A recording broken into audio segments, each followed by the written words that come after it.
વિદ્યાર્થી મિત્રો, આપ સૌ કુશળ છો. વિડીયો લિંકમાં આપ સૌનું સ્વાગત કરું છું. ધોરણ 9 સામાજિક વિજ્ઞાન, પાઠ 4, ભારતની રાષ્ટ્રીય ચળવળો.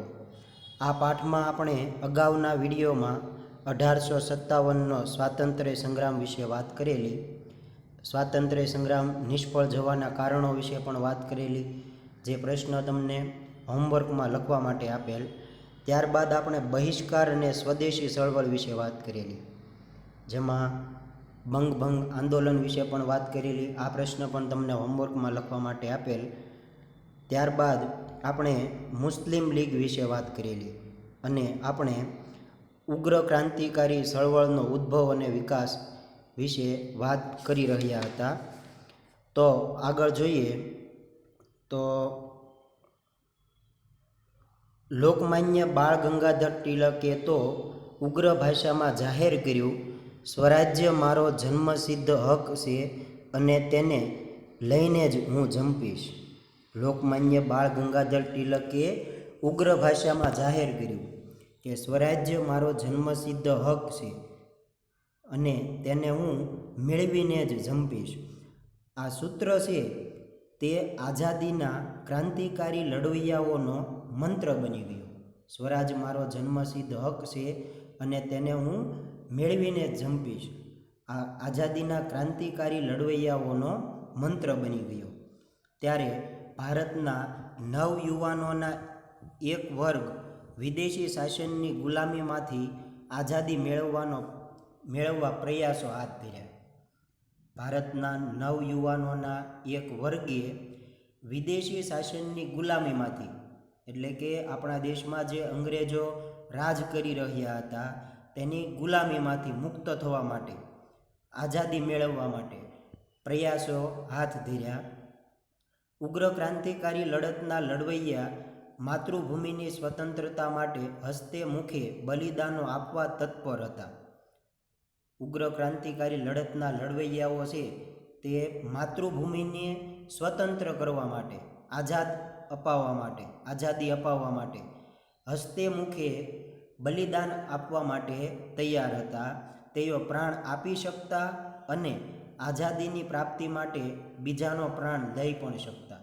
આ લડવૈયાઓ એવા હતા કે જે માતૃભૂમિની સ્વતંત્રતા માટે પોતે પ્રાણ આપી પણ શકતા અને આઝાદીની પ્રાપ્તિ માટે બીજાના પ્રાણ લઈ પણ શકતા.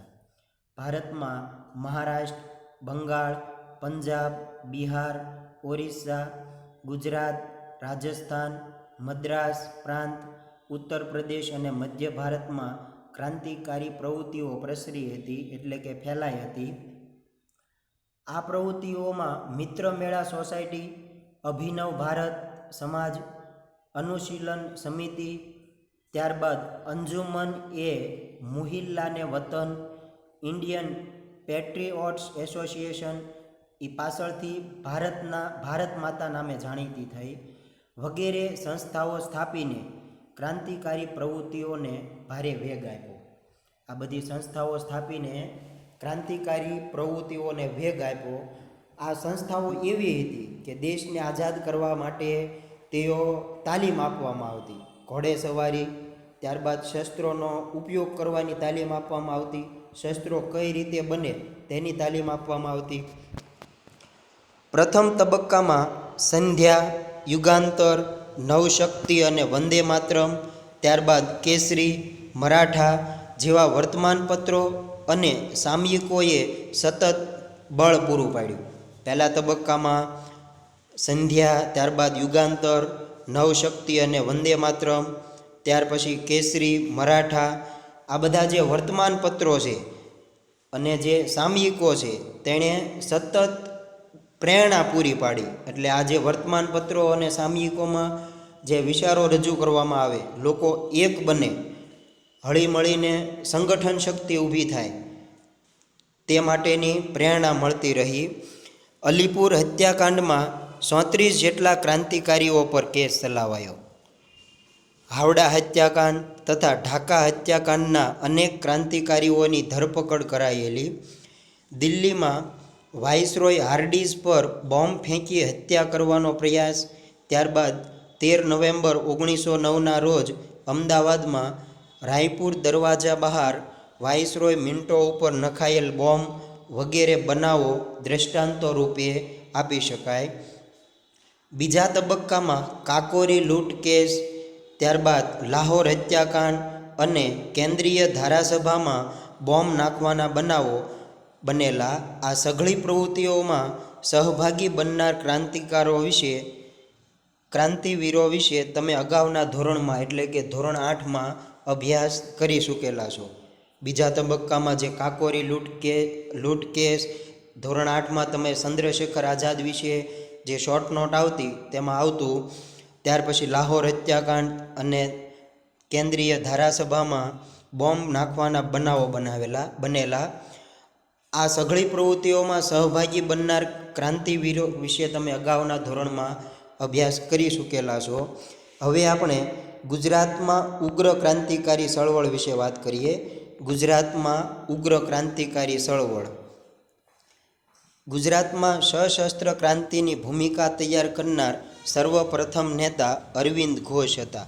1 માર્કના પ્રશ્નમાં તમને પૂછાઈ શકે કે ગુજરાતમાં સશસ્ત્ર ક્રાંતિની ભૂમિકા તૈયાર કરનાર સર્વપ્રથમ નેતા કોણ હતા? પરંતુ તેઓ પડદા પાછળ હતા.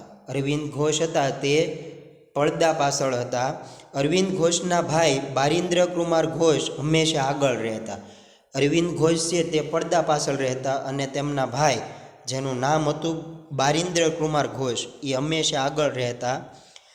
બારિન્દ્ર કુમાર ઘોષ ગુજરાત આવ્યા અને દક્ષિણ ભાગને ખૂંદી વળ્યા, મતલબ એનો પ્રવાસ કર્યો દક્ષિણ ભાગનો. અહીં તેમને સોટુભાઈ અને અંબુભાઈ પુરાણી જેવા સશક્ત સાથીઓ મળી ગયા. નર્મદા કાંઠે સાકરિયા સ્વામી પણ મળ્યા. આ સ્વામી 1857માં સંગ્રામ સમયે ઝાંસીની રાણી સાથે હતા. નર્મદા કાંઠે સાકરિયા સ્વામી મળ્યા અને આ સ્વામી છે તે 1857ના સ્વાતંત્ર્ય સંગ્રામ સમયે ઝાંસીની રાણી લક્ષ્મીબાઈ સાથે હતા. બારિન્દ્ર કુમારે વડોદરા, સરોતરનો પ્રદેશ, અમદાવાદ, મહેસાણા એમ દરેક સ્થળે મધ્યમ વર્ગના યુવાનોને ક્રાંતિનો રંગ લગાડ્યો. બારિન્દ્ર કુમાર છે તેમણે સરોતરનો પ્રદેશ, ત્યાર પછી અમદાવાદ, મહેસાણા એમ દરેક સ્થળે મધ્યમ વર્ગના જે યુવાનો હોય આ યુવાનોને તેમણે ક્રાંતિનો રંગ લગાડ્યો, મતલબ સ્વાતંત્ર્ય પ્રવૃત્તિઓમાં જોડ્યા. એ સંદર્ભે અમદાવાદમાં રાયપુર દરવાજા બહાર વાઇસરોય મિન્ટોની બગી પર બોમ્બ નાખવાનો ક્રાંતિકારી બનાવ બન્યો હતો. અરવિંદ ઘોષે ભવાની મંદિર નામના પુસ્તકમાં ક્રાંતિની યોજના આલેખી.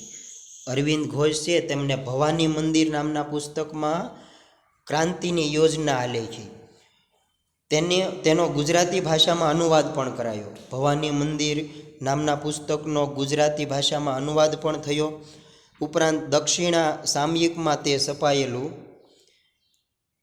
ઉપરાંત ક્રાંતિની યોજનાનો વિચાર ફેલાવવા માટે દેશી વનસ્પતિ દવાઓ, ત્યારબાદ નાહવાના સાબુ બનાવવાની રીત, કસરત, ગુલાબનો કિસ્સો, કાયદાનો સંગ્રહ વગેરે શીર્ષકોવાળી પુસ્તિકાઓ પ્રગટ કરાયેલી.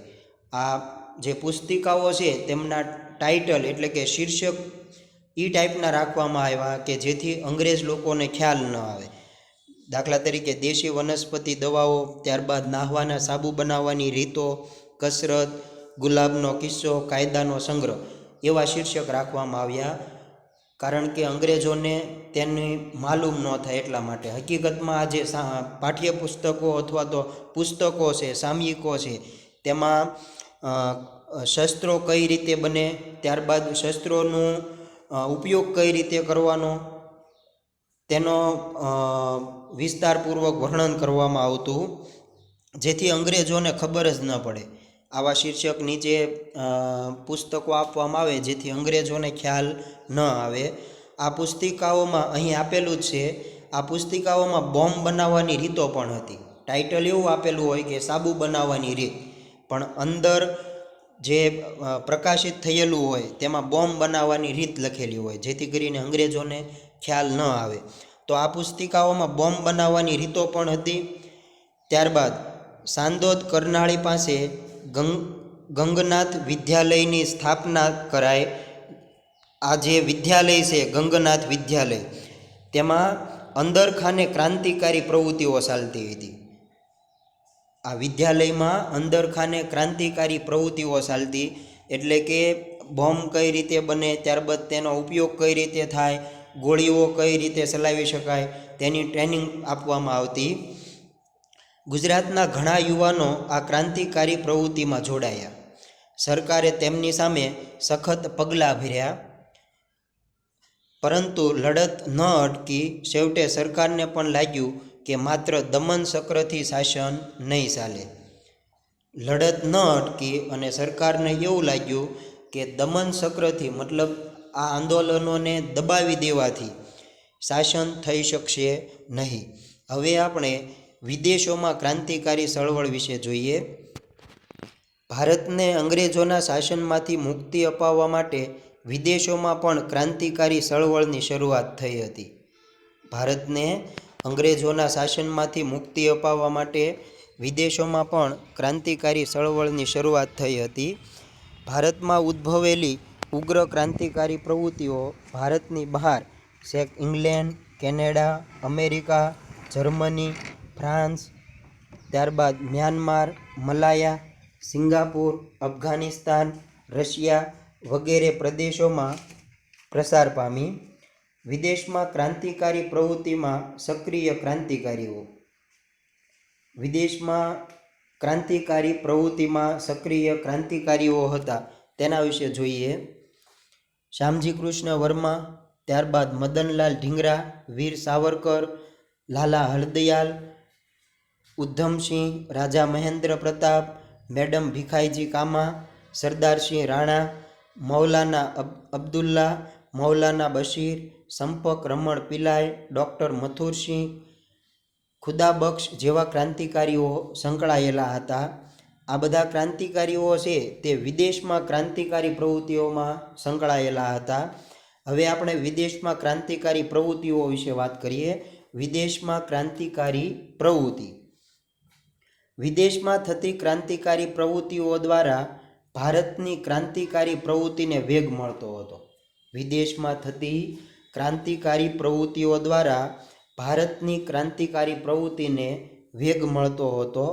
ઇંગ્લેન્ડથી છુપી રીતે રસોઈયાના બિસ્તરામાં, ઇંગ્લેન્ડથી છુપી રીતે મતલબ ગુપ્ત રીતે રસોઈયાના જે બિસ્તરા હોય તેમાં પિસ્તોલો એટલે કે શસ્ત્રો એ ભારતમાં મોકલતા. ક્રાંતિકારીઓની ટીકા કરનાર અંગ્રેજ વિલિયમ વાયલીની મદનલાલ ઢીંગરાએ હત્યા કરી. ક્રાંતિકારીઓની ટીકા કરનાર અંગ્રેજ વિલિયમ વાયલીની મદનલાલ ઢીંગરાએ હત્યા કરી. 1907માં અમેરિકાના કેલિફોર્નિયામાં ઇન્ડિયન ઇન્ડિપેન્ડન્સ લીગની નામની સંસ્થા સ્થપાઈ. 1907માં અમેરિકાના કેલિફોર્નિયા વિસ્તારમાં ઇન્ડિયન ઇન્ડિપેન્ડન્સ લીગની સંસ્થા સ્થપાઈ, જેનું પાછળથી લાલા હરદયાલે ગદર પાર્ટી નામ આપ્યું. આજે ઇન્ડિયન ઇન્ડિપેન્ડન્સ લીગ સંસ્થા સ્થપાય તેનું પાછળથી લાલા હરદયાલે ગદર પાર્ટી નામનું નામ આપ્યું. 4 ભાષાઓમાં ગદર સાપ્તાહિક શરૂ કરાયું. 4 ભાષામાં ગદર સાપ્તાહિક શરૂ કરાયું. આ પ્રવૃત્તિમાં તારકનાથ દાસ અને કરતારસિંહ પણ જોડાયેલા. જર્મનીમાં સંપક રમણ પિલાઈએ હિન્દ રાષ્ટ્રીય સ્વયંસેવક દળની રચના કરી. જર્મનીમાં સંપક રમણ પિલાઈએ હિન્દ રાષ્ટ્રીય સ્વયંસેવક દળની રચના કરી. ઈરાકને વડુ મથક બનાવી ત્યાંથી ભારત ઉપર આક્રમણ કરવાની યોજના ઘડવામાં આવી. ઈરાકને વડુ મથક બનાવી અને ત્યાંથી ભારત ઉપર આક્રમણ કરવાની યોજના ઘડવામાં આવી. જર્મનીના સ્ટુટગાર્ટ શહેરમાં યોજાયેલી આંતરરાષ્ટ્રીય સમાજવાદી પરિષદમાં સૌ પ્રથમવાર મેડમ કામાએ તૈયાર કરેલો રાષ્ટ્રધ્વજ ફરકાવાયો. જર્મનીના સ્ટુટગાર્ટ શહેરમાં યોજાયેલી આંતરરાષ્ટ્રીય સમાજવાદી પરિષદમાં સૌ પ્રથમવાર મેડમ કામાએ તૈયાર કરેલો રાષ્ટ્રધ્વજ ફરકાવ્યો. અફઘાનિસ્તાનમાં તો રાજા મહેન્દ્ર પ્રતાપના રાષ્ટ્રીય પ્રમુખ પદે એટલે કે એમના નેતૃત્વ નીચે કામચલાઉ સ્વતંત્ર સરકારની રચના કરાઈ, જેમાં બરકતુલ્લા, આબિદુલ્લા, મૌલાના બશીર, ત્યારબાદ શમશેરસિંહ, ડૉક્ટર મથુરસિંહ વગેરે હતા. આ સરકારે રશિયા, ઈરાન, તુર્કી વગેરેમાંથી મદદ મેળવવા પ્રયાસ કર્યો. તુર્કીના વડા અનવર પાશા અને ગવર્નરને પણ મળેલા.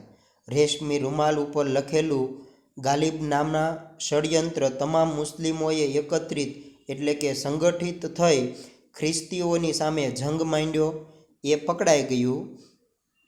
રાજા મહેન્દ્ર પ્રતાપે પોતાની સહીવાળી સોનાની પટ્ટી રશિયાના ઝારને મોકલાવી. રાજા મહેન્દ્ર પ્રતાપે પોતાની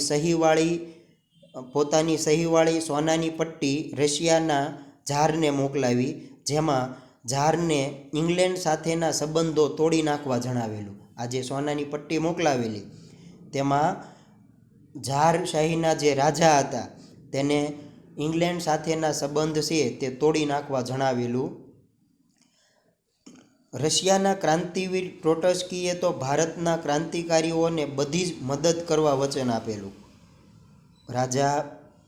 ત્યાર પછી આપણે આગળ જોતા હતા કે રશિયાના ક્રાંતિવીર જેનું નામ હતું ટ્રોટ્સ્કીએ, એમણે ભારતના ક્રાંતિકારીઓને બધી જ મદદ કરવા વચન આપેલું. બર્મામાં સોહનલાલ પાઠકે અને સિંગાપુરમાં પરમાનંદે ક્રાંતિકારી પ્રવૃત્તિઓ કરી. બર્મામાં સોહનલાલ પાઠકે અને સિંગાપુરમાં પરમાનંદે ક્રાંતિકારી પ્રવૃત્તિઓ કરી. ઉપરાંત કામાગાટા મારુ અને તોશામારુ આ સ્ટીમરોની ઘટનાએ ક્રાંતિકારીઓને વિદેશોમાં અંગ્રેજો વિરુદ્ધ લાગણી જાગૃત કરવામાં પ્રેરક બળ પૂરું પાડેલું. ભારતની રાષ્ટ્રીય અને ઉગ્ર ક્રાંતિકારી ચળવળના ઇતિહાસમાં દેશદાઝથી ભરેલા ભારતની રાષ્ટ્રીય અને ઉગ્ર ક્રાંતિકારી ચળવળના ઇતિહાસમાં દેશદાઝથી ભરેલા એટલે કે દેશ પ્રત્યે જનૂન હોય તેવા 18થી 24 વર્ષની વય ધરાવતા યુવાનો જ હતા. 18થી 24 વર્ષની વય ધરાવતા યુવાનો જ હતા. અને આ યુવાનો એવા હતા કે માતૃભૂમિની સ્વતંત્રતા માટે પોતે બલિદાન આપવા તૈયાર હતા અને બીજાને પ્રાણ લેવા પણ તૈયાર હતા. મોતને મીઠીમાં લઈ ગમે તેવા સાહસ અને રોમાંચક કાર્યો તેઓ પાર પાડતા. મોતને મુઠ્ઠીમાં લઈ મતલબ એનું જે જીવ હોય તે જોખમથી ભરેલો હતો, તો મોતને મુઠ્ઠીમાં લઈ ગમે તેવા સાહસ અને રોમાંચક કાર્યો છે તે આ દેશદાઝથી ભરેલા યુવાનો હતા તે પાર પાડતા. અને પકડાઈ જાય તો હસ્તે મુખે ફાંસીને માંસડે ઇન્કલાબ જિંદાબાદ અને વંદે માતરમ ના ગગનભેદી નારા સાથે સડી જતા અને એ રીતે મા ભૌમની આઝાદીના ઉમદા ધ્યેયને માટે વીરગતિ પામતા. ધોરણ 8માં સામાજિક વિજ્ઞાનમાં તમે ચંદ્રશેખર આઝાદ વિશે ભણી ગયેલા છો. તો આ જે ક્રાંતિકારીઓ હતા તે એવા હતા કે ગમે તેવા સાહસ અને રોમાંચક કાર્યો છે તે પાર પાડતા અને જો અંગ્રેજોના હાથે પકડાઈ જાય તો હસ્તે મુખે ફાંસીને માંસડે સડી જતા. હસ્તે મુખે બલિદાન વહોરી લેતા. ઇન્કલાબ જિંદાબાદ અને વંદે માતરમના ગગનભેદી નારા સાથે ફાંસીએ સડી જતા અને એ રીતે મા ભૌમની આઝાદીના ઉમદા ધ્યેયને માટે વીરગતિ પામતા. તેમણે જે ઊંચી દેશભક્તિ, ત્યાગ અને બલિદાન આપ્યા છે તે યુવા પેઢીને સદીઓ સુધી પ્રેરણા આપ્યા કરશે. આ ક્રાંતિકારીઓએ જે ઊંચી દેશભક્તિ, ત્યાગ અને બલિદાન આપ્યા છે તે વર્તમાન જે યુવા પેઢી છે તેને સદીઓ સુધી પ્રેરણા આપતા રહેશે. એટલા માટે જ તે તમે જે અભ્યાસ કરો છો તે અભ્યાસક્રમમાં આવા પ્રકારના પાઠ લેવામાં આવે છે. હવે આપણે જોઈએ મોર્લે મિન્ટો સુધારા. મોર્લે મિન્ટો સુધારો. ભાગલા પાડો અને રાજ કરો ભાગલા પાડો અને રાજ કરો ની નીતિ અપનાવી અંગ્રેજોએ હિન્દુ અને મુસલમાન વચ્ચે કોમી વૈમનસ્ય ઊભું કરવા માટે યોજના ઘડી. અંગ્રેજોએ હિન્દુ અને મુસલમાન વચ્ચે કોમી વૈમનસ્ય ઊભું કરવા માટે યોજના ઘડી. ભાગલા પાડો અને રાજ કરો. આગા ખાનના નેતૃત્વ નીચે મુસ્લિમોનું પ્રતિનિધિ મંડળ વાઇસરોય મિન્ટોને મળ્યું. આગા ખાનના નેતૃત્વ હેઠળ મુસ્લિમ લોકોનું એક પ્રતિનિધિ મંડળ તે વાઇસરોય મિન્ટોને મળ્યું. તે વખતે હિન્દી વજીર મોર્લે હતા. આ સુધારાને મોર્લે મિન્ટો સુધારા કહે છે. આ જે સુધારો છે તેને મોર્લે મિન્ટો સુધારા કહે છે. હવે આપણે જોઈએ ગાંધીજીનું ભારતમાં આગમન. ગાંધીજીનું ભારતમાં આગમન. ગાંધીજી દક્ષિણ આફ્રિકામાં રંગભેદ વિરુદ્ધ સત્યાગ્રહની લડત સફળ રીતે લડીને 1915માં ભારતમાં પરત ફર્યા. ગાંધીજી દક્ષિણ આફ્રિકામાં રંગભેદ વિરુદ્ધ સત્યાગ્રહની લડત સફળ રીતે લડીને 1915માં પાછા ફર્યા. તેમના રાજકીય ગુરુ ગોપાલકૃષ્ણ ગોખલે હતા. એક માર્કના પ્રશ્નમાં પૂછાઈ શકે કે ગાંધીજીના રાજકીય ગુરુ કોણ હતા? તો ગાંધીજીના રાજકીય ગુરુ ગોપાલકૃષ્ણ ગોખલે હતા અને આધ્યાત્મિક ગુરુ શ્રીમદ રાજચંદ્ર પાસેથી પ્રેરણા મેળવી.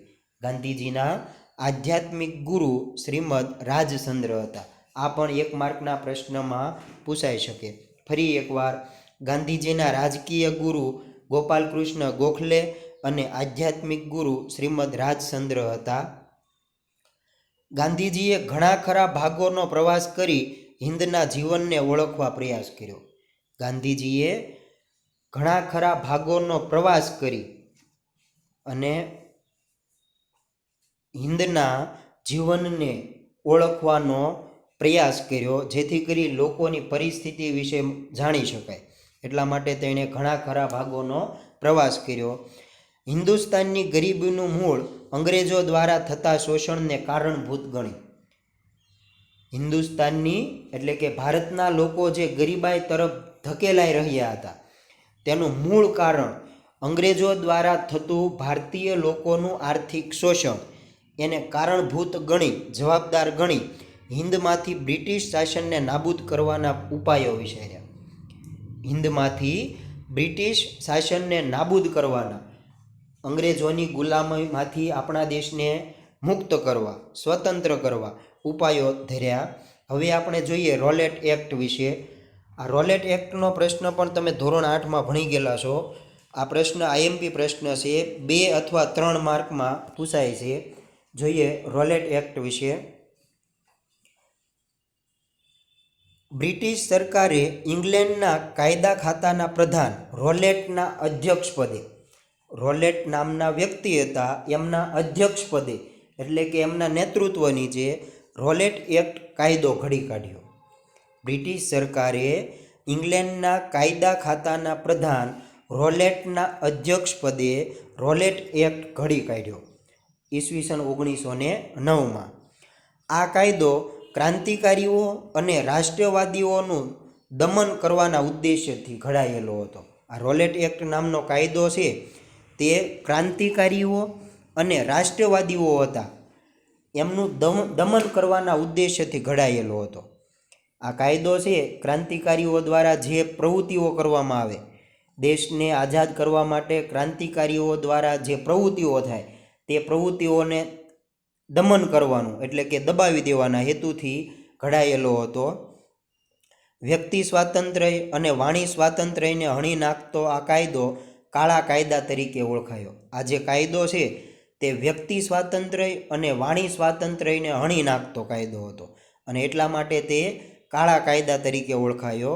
આ કાયદા મુજબ કોઈ પણ શંકાસ્પદ વ્યક્તિની, રોલેટ એક્ટ કાયદા મુજબ કોઈ શંકાસ્પદ વ્યક્તિની ધરપકડ કરી શકાતી. કોઈ શંકાસ્પદ વ્યક્તિ માલુમ પડે તો આવા વ્યક્તિની અંગ્રેજો દ્વારા એમની ધરપકડ કરી શકાય અને તેના પર મુકદ્દમો ચલાવ્યા સિવાય દિવસો સુધી જેલમાં પૂરી રાખી શકાતી.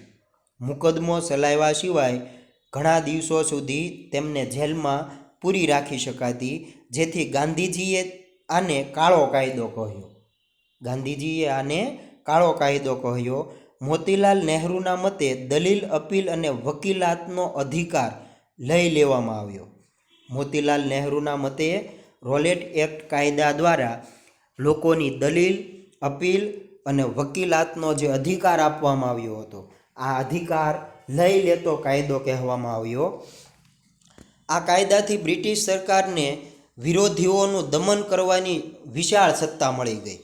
આ કાયદાથી બ્રિટિશ સરકારને એટલે કે અંગ્રેજોને વિરોધીઓનું દમન કરવાની એટલે કે ભારતીય લોકો દ્વારા જે ક્રાંતિકારી પ્રવૃત્તિઓ થાય, દેશને આઝાદ કરવા માટે જે પ્રવૃત્તિઓ થાય, આંદોલન કરવામાં આવે, આ આંદોલનને દબાવી દેવાની વિશાળ સત્તા પ્રાપ્ત થઈ.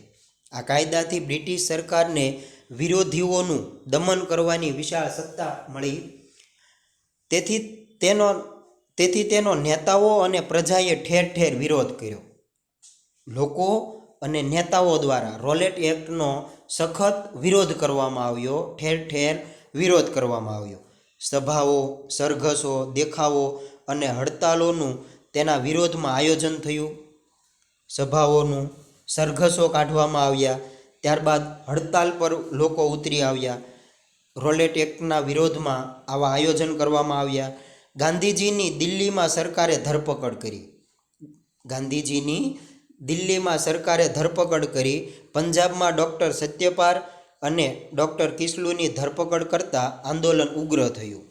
પંજાબમાં ડૉક્ટર સત્યપાલ અને ડૉક્ટર કિસલુની ધરપકડ કરતાં આંદોલન વધારે ઉગ્ર થયું, વધારે ઉગ્ર સ્વરૂપ ધારણ કર્યું. સરકારે દમનનો દોર છૂટો મૂક્યો. મતલબ આંદોલનને દબાવી દેવા માટે લોકો, અંગ્રેજો છે તે મન ફાવે તેવી પ્રવૃત્તિઓ કરવા લાગ્યા. લાઠીમાર કરવા લાગ્યા, ગોળીબાર કરવા લાગ્યા, પથ્થરમારો કરવા લાગ્યા. ટૂંકમાં સરકારે દમનનો દોર છૂટો મૂક્યો. આ પ્રશ્ન છે રોલેટ એક્ટ, તે મોસ્ટ આઈએમપી પ્રશ્ન છે. ફરી એકવાર એનું રિવિઝન કરીએ. બ્રિટિશ સરકારે ઇંગ્લેન્ડના કાયદા ખાતાના પ્રધાન રોલેટના અધ્યક્ષ પદે આ કાયદો ઘડવામાં આવેલો, એટલા માટે તે રોલેટ એક્ટના નામે ઓળખાય છે. તો કાયદા ખાતાના પ્રધાન રોલેટના અધ્યક્ષ પદે રોલેટ એક્ટ કાયદો ઘડી કાઢ્યો ઈસવીસન 1919માં. આ કાયદો ક્રાંતિકારીઓ અને રાષ્ટ્રવાદીઓનું દમન કરવાના ઉદ્દેશ્યથી ઘડાયેલો હતો. રોલેટ એક્ટ નામનો જે કાયદો છે તે ક્રાંતિકારીઓ અને રાષ્ટ્રવાદીઓનું દમન કરવાના ઉદ્દેશ્યથી ઘડાયેલો હતો. મતલબ દેશમાં અંગ્રેજો વિરુદ્ધ જે પ્રવૃત્તિઓ થતી, આ પ્રવૃત્તિઓને દબાવી દેવાના ઉદ્દેશ્યથી ઘડાયેલો હતો. વ્યક્તિ સ્વાતંત્ર્ય અને વાણી સ્વાતંત્ર્યને હણી નાખતો આ કાયદો કાળા કાયદા તરીકે ઓળખાયો. વ્યક્તિ સ્વાતંત્ર્ય અને વાણી સ્વાતંત્ર્યને હણી નાખતો આ કાયદો કાળા કાયદા તરીકે ઓળખાયો. આ કાયદા મુજબ કોઈ પણ શંકાસ્પદ વ્યક્તિની ધરપકડ કરી શકાતી. રોલેટ એક્ટ કાયદા મુજબ કોઈ શંકાસ્પદ વ્યક્તિ માલુમ પડે તો તેમની ધરપકડ કરી શકાતી અને તેના પર મુકદ્દમો ચલાવ્યા સિવાય દિવસો સુધી જેલમાં પૂરી રાખી શકાતી.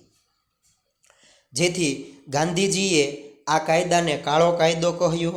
મોતીલાલ નહેરુના મતે દલીલ, અપીલ અને વકીલાતનો અધિકાર લઈ લેવામાં આવ્યો. મોતીલાલ નહેરુના મતે રોલેટ એક્ટ કાયદો છે તે દલીલ, અપીલ અને વકીલાતનો અધિકાર જે લોકોને આપવામાં આવ્યો હતો તે લઈ લેતો કાયદો કહેવામાં આવ્યો. આ કાયદાથી બ્રિટિશ સરકારને વિરોધીઓનું દમન કરવાની વિશાળ સત્તા પ્રાપ્ત થઈ. આ કાયદાથી અંગ્રેજોને વિરોધીઓનું દમન કરવાની વિશાળ સત્તા પ્રાપ્ત થઈ. તેથી તેનો નેતાઓ અને પ્રજાએ ઠેર ઠેર વિરોધ કર્યો. રોલેટ એક્ટ કાયદાનો સખત વિરોધ કર્યો. સભાઓ, સરઘસો, દેખાવો અને હડતાળોનું તેના વિરોધમાં આયોજન થયું. ગાંધીજીની દિલ્હીમાં સરકારે ધરપકડ કરી. પંજાબમાં ડૉક્ટર સત્યપાલ અને ડૉક્ટર કિસલુની ધરપકડ કરતાં આંદોલન છે તે વધારે ઉગ્ર સ્વરૂપ ધારણ કરે છે અને સરકારે દમનનો દોર છૂટો મૂક્યો. મતલબ આંદોલનને દબાવી દેવા માટે લાઠીચાર્જ, ત્યારબાદ ગોળીબાર જેવી પ્રવૃત્તિઓ હાથ ધરવામાં આવી. હવે આજના હોમવર્કમાં આ રોલેટ એક્ટ શોર્ટ નોટ છે તે લખવાની છે.